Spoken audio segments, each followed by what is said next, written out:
the BHAW Army Wrestling Radio Show. I'm Jordan Tom, followed with Brian Rowan. We got Coach Ward on. This is a special NCAA National Championship edition. What's up, Coach? JT, B-Row, what's going on, fellas? Man, not much could be better. Brackets are out. We leave in just a couple of days to go to St. Louis to compete. It's the best time of year, man. We've been waiting on this day for like 12 months. Literally, for maybe even just right at a year. We've been waiting to actually leave and go to the NCAA tournament. We were so close last year. Everybody knows what happened. We weren't able to go, but we're leaving in just a couple days. So, man, we're fired up. Yeah, I can't imagine. I mean, man, what a year it's been of just, I think back a year ago, of disappointment. And then all the things that the first had to go through. They didn't get another shot, obviously, which stunk. And then, but man, great season, 7 qualifiers. Got Marcus in. For those that didn't hear, he got out large. So that brings the total up to 7. And I guess we're ready to roll. Yeah, man, we're ready. This is it's exciting for us. This is the 3rd year in a row we've had 7 qualifiers. I think it's the first time in the history of our program ever that we've taken 7 qualifiers 3 years in a row. So that's big time for us. We knew Marcus was going to get an at-large, and weren't surprised by that. We expected it, and training's been going well. So yeah, man, we're excited. Brackets are out, which always generates a lot of excitement amongst the fans and gives people things to talk about. But for us, it's just, we're excited to go compete. When you go to this tournament, you look at the brackets and it's pretty easy to remind yourself, like you look and you're like, man, this is a tough tournament. Like you may forget sometimes, and then you look at brackets, you're like, this is a tough tournament. Like, I mean, you got to be on your game every single round. So we're pumped, man. I mean, this is what you do it for. And if you're a competitor and you want to challenge yourself and find out what you're made out of, this is the place to do it. Yeah, I'm not sure there necessarily is a, air quotes, good draw. It's the national freaking tournament. Every match is tough, right? Yeah, man, the good draw is it's between your ears. If you approach it that way, like this tournament it's neck up, and your body's ready. And if you approach it the right way mentally, you can have a standout weekend, put 3 good days together. And that's what we're looking forward to doing. So when the brackets the good draw is between your ears. Did you make that just up on the spot? On the fly. You can quote me though. You can quote That's it. a good one. It sounds like something like a wrestling coach would say that you've heard in the past. You're like, "Ooh, I'm going to use that." Well, I do this for a living, hero. So. So I guess before we get into the brackets, when are you guys heading up there? What are some of the logistical details? I know we talked a little bit in the past about the testing procedures, and fans probably read up a little bit on that. What's how are you guys flying, driving? Heard some craziness about the wrestlers have to stay in hotels for like 24 hours once they get there, and like all kinds of craziness. Yeah, man, listen, it's not spring break. Like, we're not going to Panama, this is a business trip, and we're going to treat it that way when we're there. We're going to leave, like I think most teams will arrive in St. Louis on Monday. And here's the deal. Here's what coaches and athletes know and fans don't. Athletes may not even know this yet, but you have to have 2 negative COVID tests at the hotel before you can leave and begin any team activities. So you get to the hotel and you test that day. And the next day, but at least 12 hours later, you can take another test, negative again, then you can start your team workouts and stuff. So, we'll get there Monday, test, lay around the hotel, go to bed, get up on Tuesday, test again, and then we'll get those results back. Everything's good. Then you can go and work out either at the arena or practice location, whatever you want to do. And then you still test every day of the competition. So we'll be taking tests on Monday, Tuesday, Thursday, Friday, Saturday. Man, from a standpoint of monitoring your weight, the biggest tournament of the year, that's difficult. Man, here's the deal. It's tough. But we had planned on, like, we designed our training leading into the tournament, like taking Monday off anyway. Just planned on that because it's a travel day and we know the testing. And so we just planned on for a couple of weeks now, Monday's going to be off. So we'll train over the weekend. We'll train Friday, Saturday, Sunday, Monday's off, and then get our workouts in on Tuesday and Wednesday going into the tournament. But now here's the deal. weigh-ins are split up. 2 different locations, 125 through 157 weigh in at the arena, 165 through heavyweight weigh in at the hotel. And the first round of the tournament is 125 through 157. And then there's like an hour break, and then 165 through heavyweight come into the building and wrestle their first round. Wow. So you won't even the first day, maybe not even the second, you won't see 125 all the way through heavyweight in the building at the same time. Wow. Yeah. So it's going to be a little bit different. You know, they had to take some pretty extreme measures to get this plan approved. And that's part of it, like minimizing contacts, minimizing how many people are inside the arena at one time. But I mean, I applaud the NCAA and their leadership for doing it. Listen, you know, like on the tail end of a pandemic, we've been sitting here for months, and some people back in December were questioning whether we're going to have a season at all. And now we're going to the NCAA tournament. And yeah, it's going to be, you know, some sacrifices have to be made with what we do when we're there. It's not going to be the same schedule we're used to, not the same freedom. Our kids aren't going to be able to hang out with their parents when they're there. Like, you know, we're not going out to restaurants and eat. But we're doing all this so we can have an NCAA championships. So when you look at it that way, yeah, it's not ideal, but man, it's a lot better than sitting at home and wishing that you were somewhere, you know, having a chance to pursue your dreams. We get to do it. So hell, it doesn't matter else. We'll wrestle on Mars if we have to, you know, like just get us somewhere where they're going to put mats down and let us wrestle an NCAA tournament and us. And I'm sure everybody around the country are happy to do it. There we go. Well, I'll talk to Elon, see if we can get a Doge rocket, get out there to Mars for us. Listen, we're just looking for 7 people this year. That's it. Yeah. And coaches. Hey, you know what? I vote to keep the heavyweights at a separate weigh-in location for the rest of wrestling history. I hate seeing them there all jovial eating their bagels. Why are they there? Yeah, exactly. Show up the skin check, go home. I'm here for that.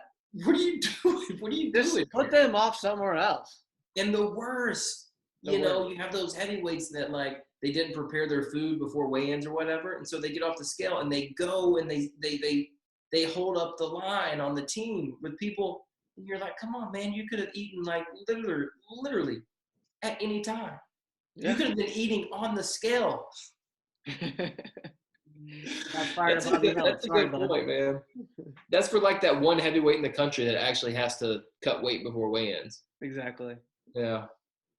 Well, what kind of coach are you when the brackets comes out? You know, you got all the different types of coaches. Some that are like analyzing them. They're looking at every single matchup, and they're going through all of it, every possible scenario, all the way from first to 8th place. Then you got some guys that are just like, hey, it's the next match in front of you, wrestle it. And, you know, it doesn't really matter who you got. Where do you fall on that spectrum? Somewhere in the middle. So, like, yeah, when the brackets come out, I don't care to watch the selection show. I don't need to see the brackets when they roll out live. Just show me the brackets when we have them. And then, you know, as a coach, yeah, you got to do your homework. Like, you know, if we don't scout opponents and we're not prepared as coaches and we're not doing our athletes the justice, we're not doing our job, to be honest with you. So, yeah, we look at matchups and we're prepared. And you know, at a tournament that has 33 opponents, like you've got to scout pretty much everybody. So yeah, we do that, but I don't break down. I could not tell you, you know, like what the tournament's going to look like 3 matches into it. I don't know. I don't look that far. You know, maybe some people on our staff will, and that's a good thing. You start to kind of look ahead a little bit. But for me, it's, you know, I look at the draws and let's see what we got. Go to work on scouting a little bit, and then it's just about making sure our guys are ready. You know, like the thing is, it's easy to get caught up on seeds or who you're wrestling, or you know, the bottom line is like you got to get your guys ready. So for me, I got 7 wrestlers. We got to make sure that they're ready, they're excited, and they're confident, and ready to compete. And if they feel confident and excited when they step out there, it doesn't matter who they're wrestling. They got a chance to beat them. So let's go do it. That's right. Well, before we go on the brackets, before we go on the brackets, Brian, you want to just start like big picture, and then we can go weight by weight if we want, or how do you want to do it? Yeah, I mean, I wanted to get Kevin's perspective on how he thought the brackets were seated, not as like the Army coach, but as like a wrestling fan. If you looked at it objectively, not just like the Army matchups, but, did anything stand out to you? And I don't even know if you really analyzed them that much, or you just looked at really what we were seeing from the Army perspective. But if you could touch on that a little bit, Kevin, because I know there's a lot of thoughts out there in the Twitter world you've probably seen. Well, it's impossible for me to look at him as just a normal fan and not the head coach at West Point. Yeah, I mean, we knew it was going to be kind of a tricky year because small, short season, small sample size of, not a lot of cross-conference competition. I mean, I think what you see, you saw, highly ranked guys that came into the season. If they didn't really have any major stumbles, they stayed pretty highly ranked. If they were in the Big Ten and they had a couple stumbles, it probably didn't matter. They didn't get penalized. But I look at it from our standpoint, obviously, from West Point's, and then maybe from the EIWA's perspective, because much more familiar with it. Here's what happened in our conference is, if you were ranked high at the beginning of the year, and then you had a good season, then you got a good seed.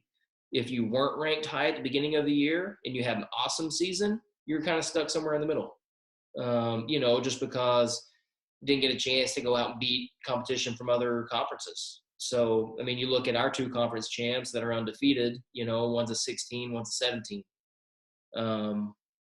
undefeated. And okay, so Pazook's shortened season, 5 matches on the year. So maybe you see that, but PJ 9-0 on the year, and I think he's a 16 or 17, that dominated his way through the conference and goes. That wouldn't happen in a normal year. Obviously, he would go in as a higher seed, but it doesn't freaking matter. Like, I mean, as good as he is, it doesn't matter. You're gonna have to beat some of the top guys, either Thursday or Friday, and we've got to be ready on Thursday morning. If we get the chance on Thursday night to knock off a 1 seed, then we'll be ready for it. But yeah, I think overall it was kind of bizarre. Like, you can't compare one weight to the next. When you start going down that rabbit hole, it'll blow your mind. It doesn't make sense.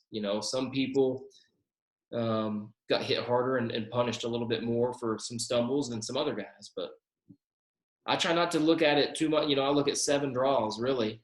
And I'm scratching my head on a couple of them, like why they seed us there, but it doesn't matter. In the end, is you go there and you got to compete. Yeah, I spent about 10 hours today listening to different bracket shows and things like that. And I guess I had a question about how they actually, like, how the committee does it. So it almost seemed like if, let's say there's a 12 people, it seemed like there's a group of 4 that did like the first couple weights, and a group of 4 that did a couple others, and a group of 4 that did a couple others. Because, like, if you looked at 141, you're like, okay, they did it like this. But then you look at 184 and you're like, wait, they went by the book, and maybe want, some head scratchers. Is it the same group of people looking at every single weight individually? Man, that's a really good question. I don't know. But you're right, because not every weight class, when you start comparing them, you're like, well, how did this logic that you used here, you didn't use it there? So I don't know, man. That's a good point. I don't know. The championships committee does it. There's a formula. There's room for judgment and common sense to be put in there. I don't know. They don't tell us how they arrived at some of these seeds, so we're left to guess at it, BHAW, just like you are. Yeah, we don't know, man. Yeah, it definitely is confusing. I mean, it's probably not even worth getting into, but I will say, just from like an interesting way to look at it, I mean, it seems like record was a big factor in a lot of the weight classes. But like you said, when you look at PJ's, there's only 4 undefeated kids in the entire bracket, one of which being PJ. The other 3 being the 1, 2, and 3 seed. You got to go all the way down to 16 seed to get to PJ. So it's interesting when you look at it that way and you see some of the other seeds. Like, there's a kid seed 6. He's got like 6 losses. So no kidding. It's like, okay, I get it. Maybe his quality of opponents that he wrestled maybe were better, but there definitely isn't a rhyme or reason to it. And some of the other brackets, the record was the highest, criteria that they looked at. So. Right. So I'm pulling these brackets up as you're talking right now. I'm like, who's this 6 seed you're talking about with Anyway, yeah, I look through here and I see these people ranked seated above him. Here's somebody that's 8-6. Get out of here. Yeah, maybe. Sorry, I messed up my number. So number 14, yeah, 8-6. I mean, there's So several guys. I mean, that weight's a good one. There. So there's a guy there that missed his conference tournament. Didn't hurt his ranking at all. Slides in there as the 19 seed. Marcus missed the conference tournament. Marcus showed up at the conference tournament and got freaking hammered. Did they dock him then, in your opinion, for the medical forfeit? Did they treat that as an actual loss? Well, it is an actual loss. Had to have. But he was 21st in the coaches poll that came out, in the last coaches poll. Mm-hmm. So Marcus went from, he's 21st in the coaches poll and then seeded 31st. He just didn't have any wins this year is the bottom line. I mean, Marcus I think he beat maybe one person that's in the tournament. But again, like common sense, you're like, come on, man, there ain't 30 people in the country better than him. There may not be 3. So there may not be anybody on the right day that's any better than him. So yeah, it's kind of, I'm looking at these. Yeah, it's kind of bizarre, but again, we preach it all the time as coaches, control what you can, and what we can control right now is our preparation and getting ready to go. Yeah, I'm having a thought. It seems like it's full circle at this point, and maybe there's data to prove me wrong, but everybody made this huge deal about the IWAs and the allocations that they got, but they sure didn't make out on the seeds. So I think full circle, it's like, hey, yeah, they got the allocations, but when it came to where they got placed in the bracket, they didn't get any help. So no, we got the same number of allocations. Like it worked out. Yeah, like who is left at home? Like when you look, are there that many more people this year left at home that you think should be there that don't happen on any other given year? It's like it worked itself out. So that's an old that's a tired topic by now. It worked itself out just like we knew it would. Let's go compete. Maybe that's why Willie stood us up. He stood. So he didn't say like, hey, I'm going to be there. He just said, yeah, anytime is good for me. And Brian says, okay, let's do it tonight. He was like 15 minutes from now. No. And then it was crickets. But hey, we tried. We'll get Willie on the show sometime. I'm not giving up on it yet. We'll get him on here on the show. Yeah, in his defense, we didn't follow up on that. We kind of we did our little 15-minute show that I recorded, but no one will ever see it. It's going in the archives. It's bonus footage. Yeah. We'll release that with our greatest hits. It's a bonus track. Something tells me you got one topic you could argue with Willie Saylor about. We could come up with something, I'm sure. All right. Well, looking at the brackets. Go ahead, B-Rob. I was going to say, I'm sure the fans are dying to hear my thoughts on the brackets, though. Okay. I know I am. Fire away, JT. No, I was just giving some questions. They were very inconsistent, and what I was really disappointed is the amount of first round and potential second round matches of similar conferences. Like when you look at Big 10, Big 12, EIWA matchups in the first round and potentials in the second round, I feel like it's like half of the overall matches. And I feel like you go as a fan. When you look at it, I'll kind of explain this because I know what you're talking about is the EIWA, in any given year is, it's 16 teams and 17, Big 10's 14. That's almost half the schools right there between two conferences. And so, like even back when we wrestled, I think seeded out to 12 at the NCAA tournament, right? And then they went to 16, and now they seed all the way out to 33. And I think it's when they made the jump to seed either to 16 or go to the full 33, they weren't allowed, that there was no way to split up conferences in the first round anymore. They used to do that. They used to have no conference matchups first round. But then when you start seeding out to 16 and then to 33, you can't separate the conferences. So that's just kind of how it happens. And I mean, hell, we've got, a rematch, first round, at 197, it's a rematch of our last match. And I think we've had that before in my years at West Point, but it's just, I mean, that's how it goes. And when you have such a big bracket, I mean, 33 going to the national tournament, that's a lot. You have 78 schools and 33 kids get to go to the NCAA tournament. That's a lot. So it's bound to happen at some point. You're going to see somebody from your own conference first round.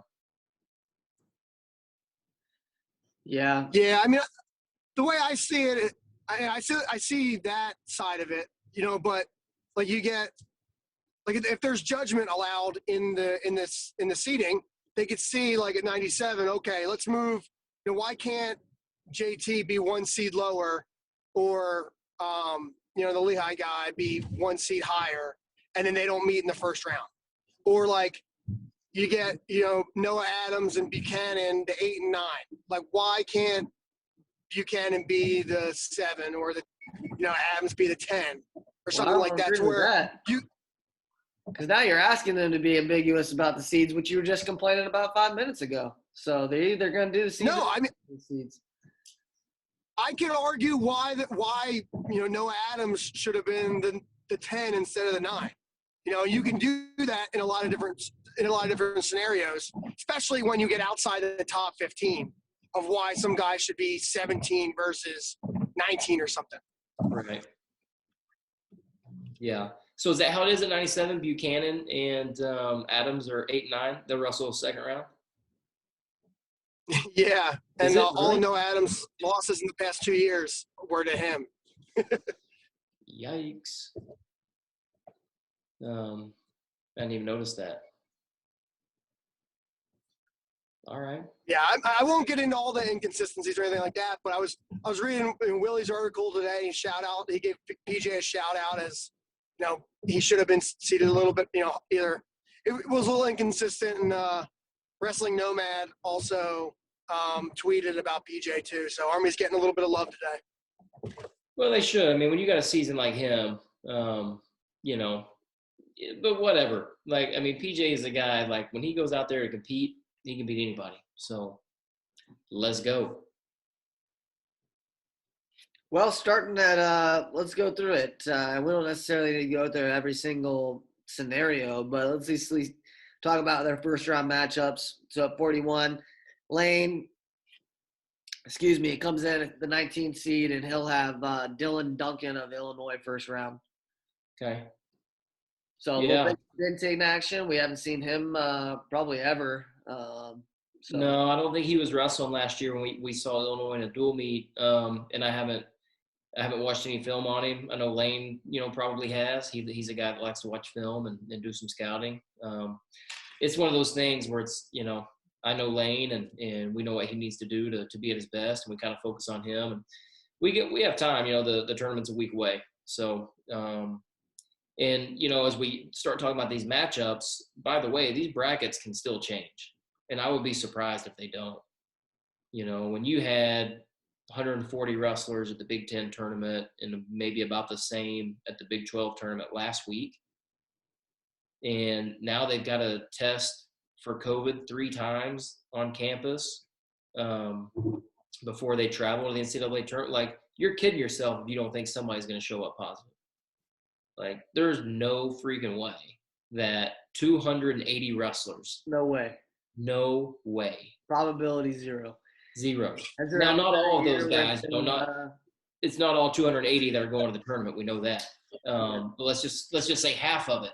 So you got 140. You're telling me 140 people, nobody got COVID at their conference tournament? Get out of here. So brackets can change like overnight.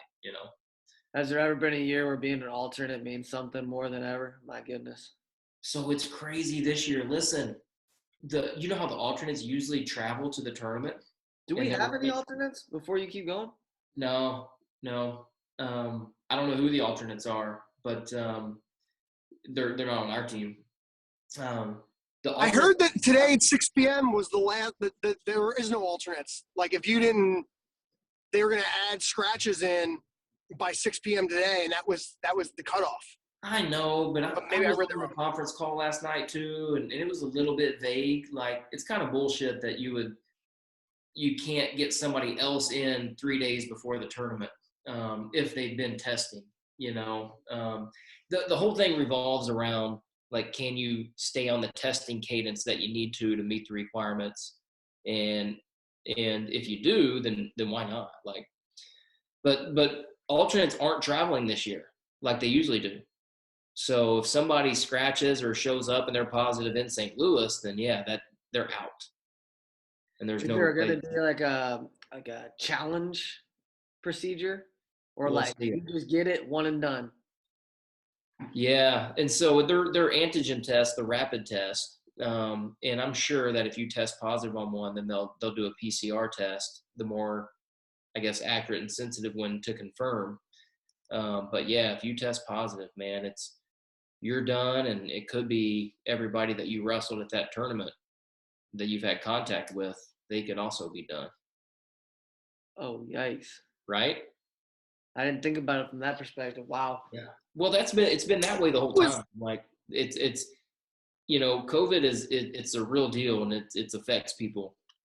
It doesn't affect college athletes nearly as bad as it affects some other demographics. So a college athlete getting COVID 99% of the time hasn't been that bad. But where it really hits you is the contact tracing, because we're social creatures and nobody lives in isolation. So if one person gets it, you're probably taking down 3 or 4 people with you. So we hope that doesn't happen at the tournament. Man, from a fan perspective and entertainment perspective, I love it being 3 days, but I'd almost just lock them in there and knock it out one day. Let's be done with it. Right. Yeah. I was listening on FRL a couple days ago where they talked about that scenario, and they said that they wouldn't contact trace because they're being tested every day. So let's say you test positive on Friday and you're in the quarterfinals. The 2 guys you wrestled on Thursday would still be in the tournament because they're testing every day. But Flo has been wrong on some other occasions. So is that not true? That's not the way I understand it. Let me just say this. That's not the way it was explained by the NCAA. Now, when you bring ESPN into it and you got TV and things can change, like when you have to produce a product, some things can change. But the bottom line is, yeah, you're going to be contact traced, but it'd be an interesting case study. Like, what percentage of the field has had COVID? Because if you've had it in the past 3 months, then you don't have to be contact traced. So what percentage? You can wrestle somebody, maybe everybody you've wrestled in the tournament has already had it, 2 months ago. So They bought a false test off eBay. Oh, right. Is there a market for that? I bet. There has to be. You can buy urine. Of course you can buy that. It's gonna What be I'm wild. hearing is you need to be traveling with a doctor. Like, you got to have a team doc with you that can be there, and you need like a team lawyer. Like, we need to get a JAG officer, like TDY ASAP, traveling with coach. That way, if there's we're good. We've got, we don't disclose medical information, but I'll just say that, like, we've got our documentation. Like, we're squared away.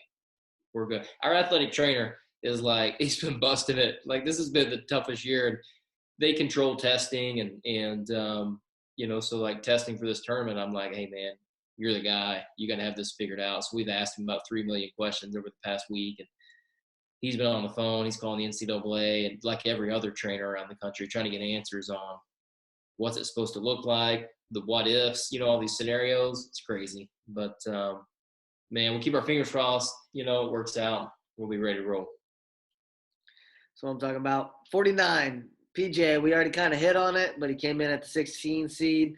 He'll have Kyle Parko from Fresno State, first round, which then lends him, same scenario. So what lends him into having number 1 seed, round 2, Sammy Sasso.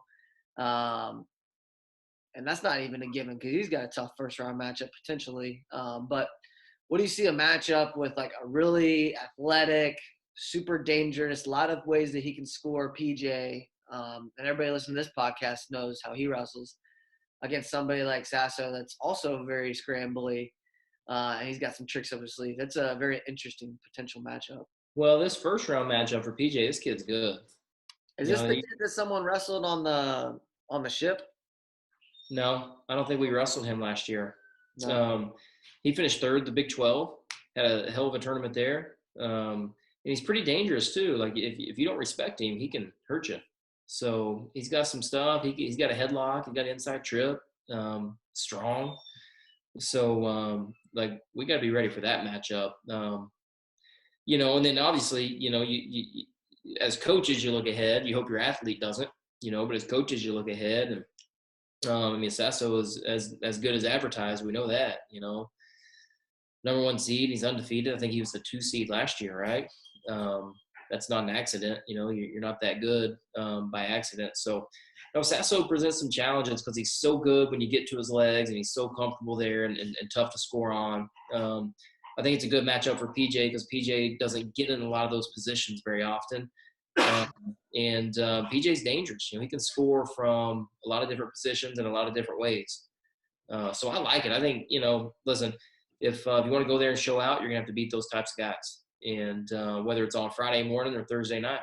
So if we get him on Thursday night, then we'll be excited and we'll be ready for it. Yeah, and I think what's important to note on several of these just happens that Army's seeds put us, in an early round matchup, first or second round against number 1 or number 2 seed. And I think it was Sean Hutchinson that said it, and I like the way he put it. It's like, you win that match, you have an opportunity to be in the driver's seat of the bracket, per se, from a bracket standpoint. And if you lose that match, you also have a really great, trip back on the backside because of where you're placed. So I'm excited where our guys are at, and I think it gives them a chance to, see where they're at right away. Yeah. I think, well said, Sean. And I didn't even look at what happens, what if, like backside. We'll if that happens, then we'll figure it out when it does. But I don't even look that far ahead. So I think I was going to say at 49. I think it's a good matchup for PJ. I'd rather hit Sasso in the second round than in the quarters because the chances that he's going to be surprised. Wow, this guy's really tough. I don't think he's going to be thinking that as much with him in the round of 16 or in the round of 16 rather than the quarterfinals. Yeah, that's a good point. So, like I said, listen, when you go in there, unless you're one of the top 4 seeds, you're going to have to beat one of them, on Thursday or Friday. So, doesn't matter. We don't go there to beat the number 20 guy in the country. You go to the NCAA tournament to beat the best guys. If we wrestle well, we'll have our chance to do it. 57, Marcus Hartman. How's his health? How's he looking? Oh, he's good. Yeah. Marky's ready to go, and he was so close at the NWA tournament to being able to compete, just wasn't able to. So, but he's back on the mat now, and so that's good to see. And he's excited, man.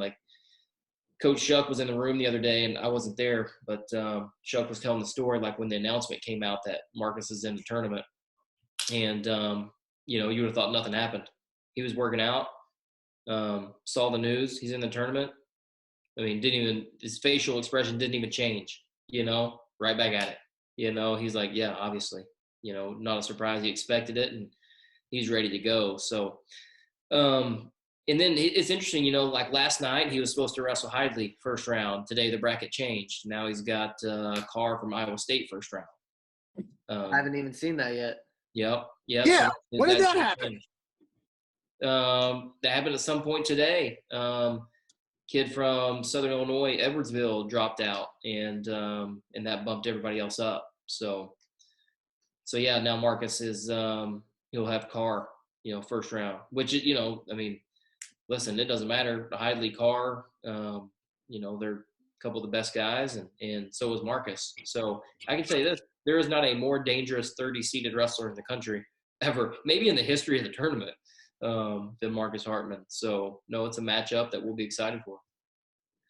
Yeah, I think that's man, if you got to get a guy like Carr, he's made it pretty public that he struggles cutting weight. So I'll take that round 1, and especially a guy that's fast and quick. It's pretty easy to counter it with somebody that's scrambly and dangerous like Marcus. So yeah, Marcus is a big time matchup kind of guy. He's a performer. He loves big time matchups, and this is going to be a big time matchup first round. Yeah, so you got to love it. Let's go. Get out there and whatever you got to do, let's go perform. I'm sure that the first round's going to go quicker than normal because you have all the 125s wrestling on 8 mats. So you got to think that the time between weigh-ins and and wrestling, like it'll be closer for Marcus. Maybe Carr's cutting a lot of weight. Maybe now you're wrestling 45 minutes earlier than you would maybe in a normal round 1 scenario. So here's something that's interesting is for the first 5 weights, it's a 1 hour weigh-in. It's usually a 2 hour weigh-in. It's a 1 hour weigh-in. Isn't that wild? That is wild because the next statement I was going to make is I was like, man, dude, if you're in the back 5 weight classes, you're getting a 3 hour weigh-in. That's legit. Yeah, but they're still going to get, they're getting longer than that. Because they're getting that whole hour break. Yeah. Yeah, they're getting longer than that. But it's a 1 hour weigh-in. So those 25 pounders that step out there, it's a true 1 hour weigh-in for them. Interesting. Yeah. And I'm looking at that first round, I'm looking at the bout numbers on the brackets that I just pulled up. And it looks like, through 157, that's 90 matches to get through the first round.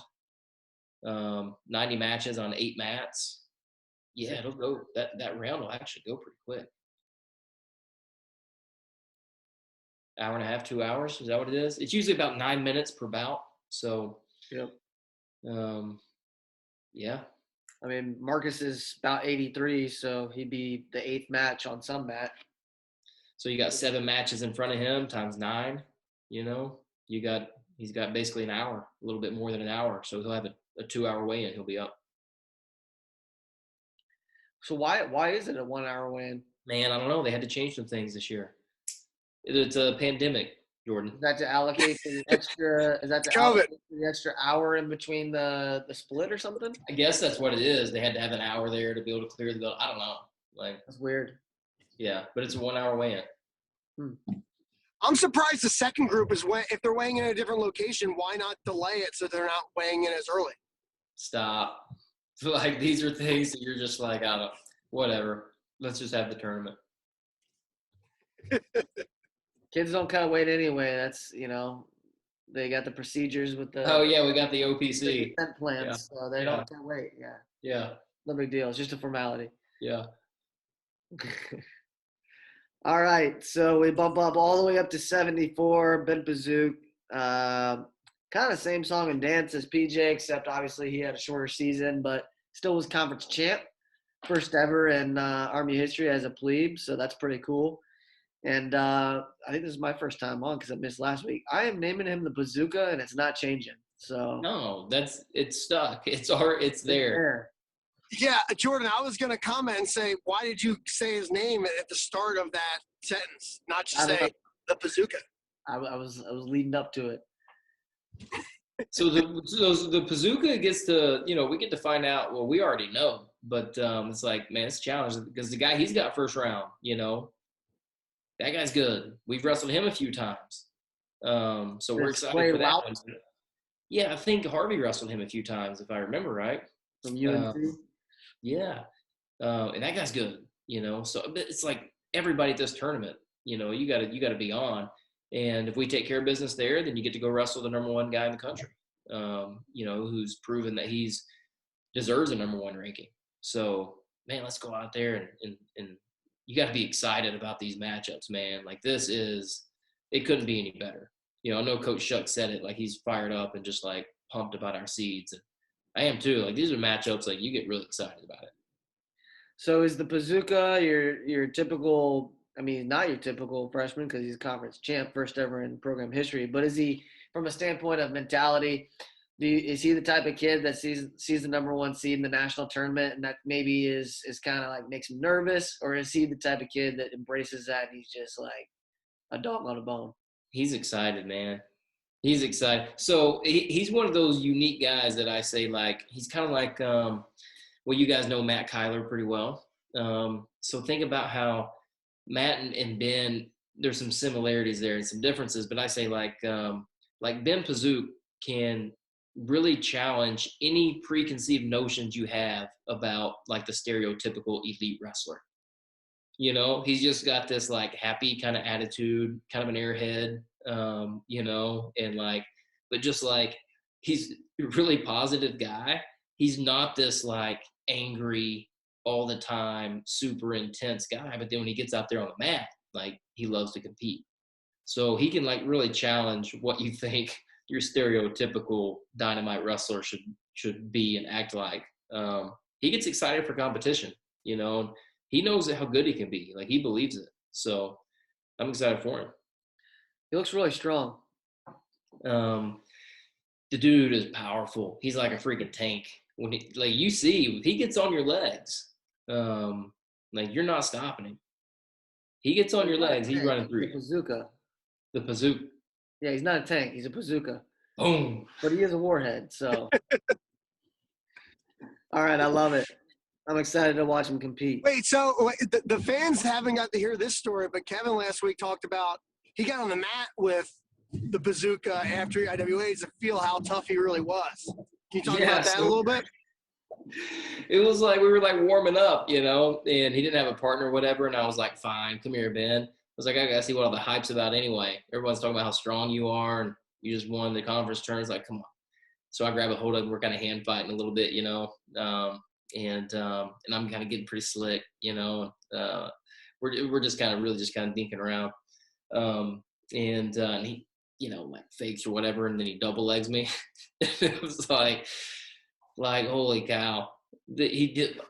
Boom. I mean, he hit me with that double leg, and I was like, oh, that's what people were talking about, It hit the mat. I think it was Guffey. Somebody else was, the group over there, and they were like, Jesus, Ben, that's your coach. Take it easy. Like, yeah, dude, what the heck, man? Like, just trying to get you warmed up. No, he's strong. He's kind of loose though. Like in his stance, he's pretty loose. He doesn't like grab you really hard. But then when he goes, like, he's really powerful. So it's a good combo. He's got, he's loose and he's light with his hands, except when he wants to hit you really hard, and his shots are powerful. It's a good combo. I don't really know how a actual bazooka works, but I have fired a mortar, and so you put different charges on there. I would call him a charge 4. That's the highest. Yeah, he's loaded to the top. Yeah. All right. Anything else on the bazooka? No, man. Go to 84. Spice. Spice comes in at seeded 27th, so that he'll see number 6 seed first, which is John Plzanski from Rutgers. I don't really remember watching him. Well, you probably haven't seen him a lot. He's a freshman, but I think he got 3rd at the Big Tens. He can wrestle. There's no doubt. What is he? He got kind of a lucky seed though, coming in at the 6th. There's a lot of people up in arms that he got seeded above Vens. Okay. Yeah, somebody like, whoa, he got beat by Vens, and then Vens gets seated behind him at the tournament. I think it's a good draw. I mean, if you're going to meet somebody who's a 6, he's a good guy to meet at the 6. And then, like Hutch was saying, if he wins that match, now you're on the upside of the bracket, wrestling, the 11 in the next round. Right. Okay. Yeah, good. I mean, we'll have to watch some film, do some scouting on the guy, but I'm excited for Spice. I think, as I look through, you look through the bracket and you're like, well, it's like, yeah, sure, we would have liked to won that 3rd place bout at the IWAs, but that's in the past. Man, let's go. I'm pumped for Spice because he's worked so hard to get to this point. And I know without a doubt, like, he is going to wrestle everything he's got. Like, this guy's going to go wide open. He will leave everything out there because he's been waiting for this opportunity for a long time, and he's got it. He's excited for it. He ain't going to hold back. He's going to let it fly. Yeah, I saw your note. I think it was on your email chain. He was a 41 backup last year. Is that right? His freshman year, he was a backup at 41. Last year, he was a backup at 57. He may have even been 49 last year, but definitely was, no bigger than 57 last year. Just worked and found his way into the lineup, and now he's move up 3 weight classes and be seated in the top 30, at the NCAA tournament. That's BHAW right there. We love it. Let's go. A lot of time in that mess hall. We got those sups. Yeah. Yeah. A lot of time in the team room, a lot of time in the mess hall. I don't know what his bill is at his bill at Grant Hall. God, could you imagine? Oh gosh. A lot of time at Fireside. Shout out Fireside. They made a comeback. I'm gonna have to visit that place one of these days, but You've never been. haven't been. Oh, I wonder, and so for the listeners who don't necessarily know, but the Fireside was just started a GoFundMe, or somebody started a GoFundMe. They raised like $50,000, and then the Barstool Fund got notified of it, and they picked him up as well. I wonder what the other restaurants in Highland Falls that are obviously probably struggling as well are thinking, like, dang, like we're struggling, but now we probably can't get all this money.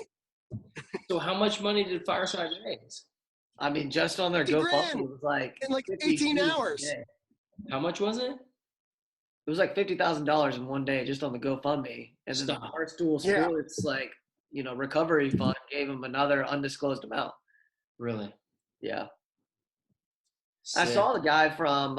So this restaurant wasn't around when I was there. It was called like what did he call it? Something Deli, Thayer Gate Deli. Yeah. Was that there when you? Yeah. Were? But it closed down. Yeah, closed down. I guess the owner, like, he commented on it, was like, I wish I would have done a GoFundMe, but I'm sinking in debt for the next 5 years of my life. I saw that on Twitter and I was like, oh, I feel really bad for this guy. But he was super happy for the owners of Fireside, obviously, but it's crazy. Brutal. I know. We used to love Thairgate. There's a Chipotle there now, which doesn't suck. But, yeah, we miss our friends at Thairgate. They were good to us. Yeah. Hate to see it happen. Well, 97. 97. Nice segue in there from Fireside to 97.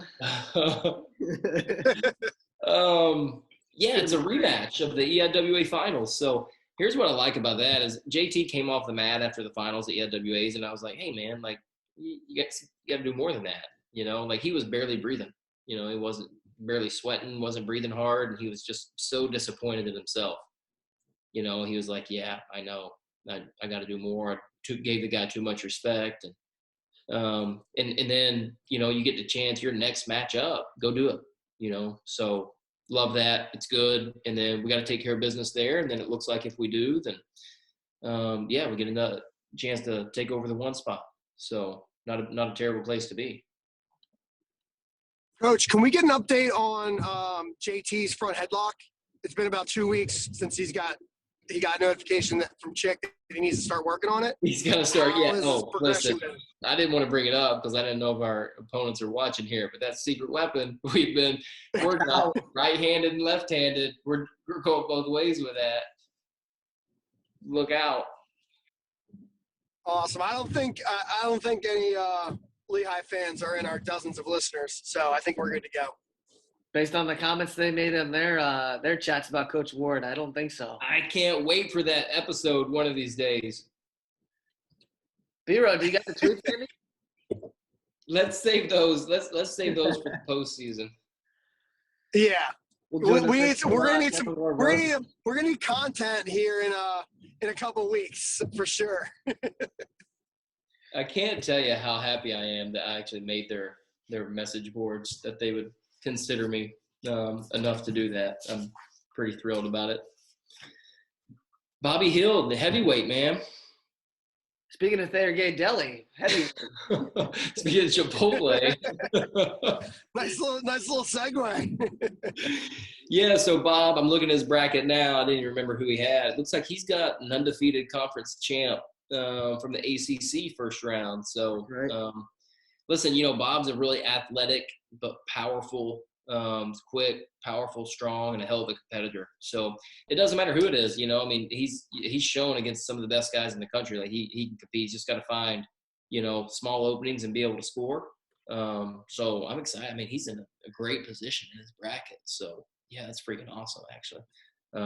So yeah, excited for Bob. Let's go. I think, I'm not giving you too much on these matchups because I haven't done a whole lot of scouting yet, and I expect things to change. Like I don't see how brackets won't change between now and then. As throughout the weekend, we'll probably scout a little bit more. But right now, the focus is, our guys' preparation, making sure that they know they're ready. Brackets came out yesterday. It doesn't mean I've sat and watched a ton of film because I haven't. So I don't know much about their opponents. My focus is completely on making sure our guys are ready and that they know they're ready. I wouldn't expect anything less from you. It would be disingenuous of you to to act like, all right, we're gonna see the number one seed and lose here and do this and do that. Like, nah, we're gonna go out every match and we're gonna, put 10 guys in the finals. That's the goal. 10 I guys. mean, it's like, what to tell the teams, why not you? Why not? Like, why not? You're not wrestling anybody's seed. You're not wrestling their singlet. You're not wrestling what they did last year. Like, you're wrestling somebody that woke up, made weight, and they're stepping onto a mat. That's it. Made weight, got COVID tested, stepped on a mat. Yeah, or the other way around. Yeah, something like that. Yeah. But they didn't make weight and step on a mat directly. No, you can't do that. It's a pandemic, JT. We can't. Well, that's it for the brackets. I mean, man, that's fun to go through 7 weights where we got Army represented. Yeah, man, it's fun. And we were having a kind of a officer rep and wrestling family meeting today, and Mike Gorman brought up a good point in our meeting today. He said, like just kind of reflecting on the careers these guys have had so far, and you have somebody like Ben Pazook that's coming in as a freshman champ. You've got OG making his first appearance. You've got Lane Peters making his first appearance. You got Marcus Hartman actually, competing there for the first time. And so really the only person, when you look at it, like, I don't think any of these guys have wrestled matches at the NCAA tournament before, right? No. We have returning qualifiers where they didn't get a chance to compete last year, but they all got here in different ways, from Taylor Brown, a 4th-year senior that's never been a starter until this year. And you have Lane Peters and Bobby Hill, 5th-year seniors, making their first trip. And you got freshmen. And then you got guys in between, with JT and Bazoo, or JT and Ogun Sanya. Like, everybody has taken a different path to get here. And it's just, it shows the guys on our team, like, there is no, it has to be like this. It's not a rigid, like, plan. You have to follow this. You can do it as a freshman. And guess what? If it doesn't work out, then you can do it as a sophomore. And if it doesn't work out as a sophomore or junior and you don't give up on yourself, you can go for the first time as a senior, even if you've never been in the starting lineup. So I'm proud for these guys for the message that they send to the other guys on the team, and our recruits that are coming in. It's like, look, if you're willing to bet on yourself, you can do it. And listen, they're not satisfied with where they're at. So now they get to really put a stamp on it, like, if you bet on yourself, you can not only go to the tournament, and you can make some noise. You can go there and you can come back with a trophy, which is what everybody wants. So I'm excited for them more than anything else. Just excited for these guys and excited for them to get an opportunity that some people didn't have last year, and want them to make the most out of it. Man, I don't remember where I saw it, but it was a graph that had all the schools and how many qualifiers they had. Now, I don't want to throw out a number, but there was not that many schools that had 7 or more. We were definitely on the higher end of that. So it's great to see. Good job, coach. Obviously, you guys are crushing it. 3 years in a row, 7 qualifiers is very impressive. So I'm glad we get to wrestle this year and put some guys on the podium.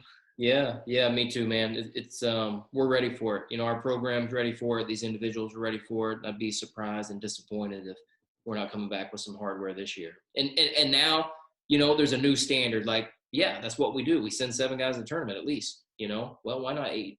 Why not 9? Let's make it 10. So it's just we continue to grow as a program, but we want more. It's we're not satisfied going there. Like, I tell all the guys, like, leave room in your bag for a trophy because you're bringing one home. So when you're packing your bags on Sunday night, leave a little bit of room because we're not going there to come back empty-handed. That's right. All right, B-Roll, we got some questions lined up. All right. We do. So there was a consistent theme of anger towards Marcus's seed, specifically from Dave Clollinger started it. Yeah. He's a firecracker. Yeah. Well, I'll say what it is. It's bullshit. Does anybody in the country really think that he's the 31st best guy? No. Sorry, Matthew Simpson. You got to hear that, but I'm sorry, Bridget. I have to keep apologizing to Bridget. I'm sorry.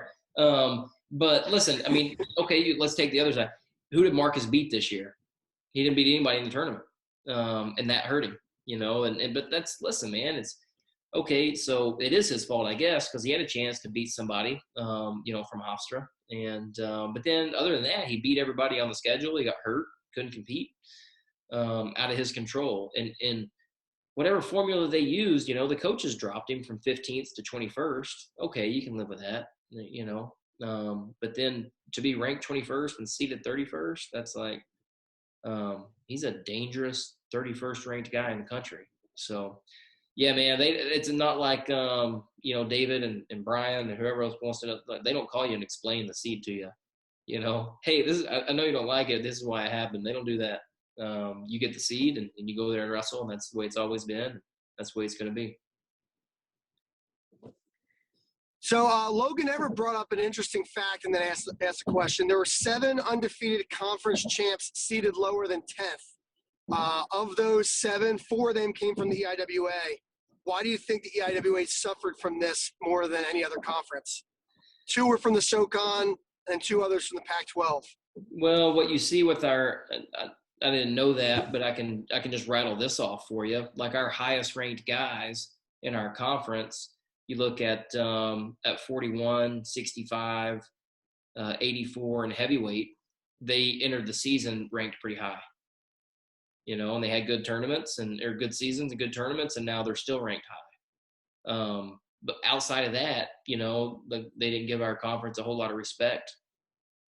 Like if you didn't come into the season ranked pretty high, Flo had PJ still ranked like 25th in the country, and I know that they don't always do their homework over there and they got some things going on, but like, you're just not going to get the respect when you don't have national competition.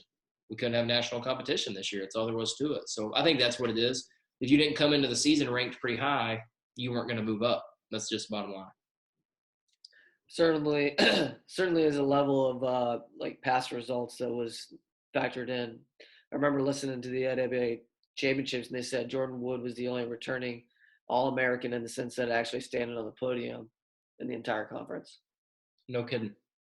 I don't know. I didn't fact check it, but that's what they said. So If that's true, that's pretty staggering in the sense that, you got a lot of young guys, obviously. Yeah. So listen, we're going to have EIWA is going to have more than 4 All-Americans. I can promise you that. So yeah, but that's an interesting point. I don't know where the other guys would have been from. I'm guessing like SoCon or, I don't know where the other undefeated conference champs that weren't seated very high, but yeah, it's just kind of the nature of the season that we had this year. We got to deal with it. Yeah, most of our questions have been answered. There was one about Marcus being asking if he was healthy or not. You addressed that. I guess I'll end the last question, probably the most important, from Sam Ruda. He's wondering if Willie counts as an 8th qualifier. Are we talking about our friend Willie the Brain, or are we going with battle-tested One-Eyed Willie? I can only imagine it's battle-tested One-Eyed Willie. That's a terrible name, by the way. Like, we should never use that name again, but he's our honorary team captain for sure. So make it 8. Listen, if Sam wants to donate and put Willie's name up on our wall on the qualifier board, we'll find a spot for him. Honorary team captain. We need like a BHAW t-shirt that has like a Willie with like an eye patch on him wearing like a BHAW t-shirt or something inside the t-shirt. I don't know. It's almost like you should know somebody with some design skills.